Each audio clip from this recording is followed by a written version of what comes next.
here are some things that we're thinking about at TAG at the moment that I hope you'll think about with us.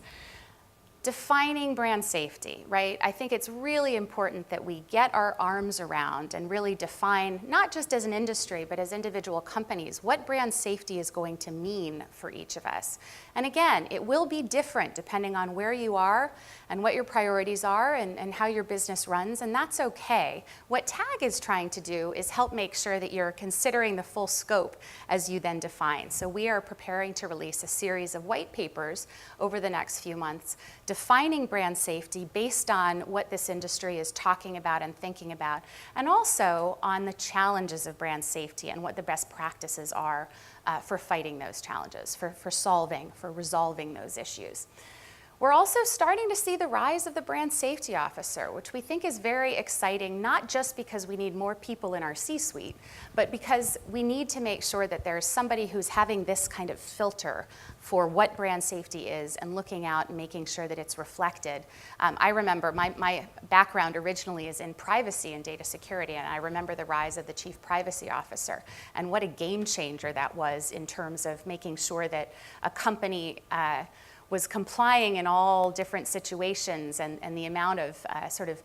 risk and liability that has been cleaned up just by virtue of having a cop on the beat internally, a friendly cop on the beat, to help make sure that things are built right in the first place. And that's exactly what a brand safety officer can do as well, especially in an area that, again, we need to define and also will continue to be elusive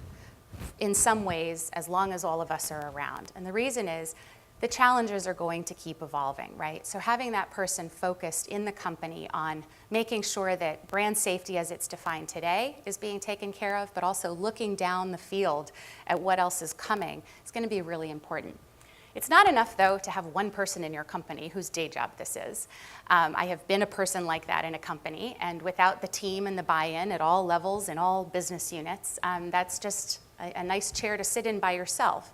So I think developing that brand safety mindset throughout companies is going to be equally important. I think having that BSO to help lead that charge is important, but making sure that folks are thinking through the concepts of brand safety and kind of having that checklist in the back of their minds as they're going about their days is going to resolve a lot of the smaller things that are getting by right now, if we're all just kind of thinking about this in a structured way. And I'd say that the continued industry collaboration is going to be a huge part of the solution here. I would not work in this industry if it wasn't one that I thought was able and willing to collaborate in ways that actually solve problems. It's been an inspiring career to have in this industry, to watch.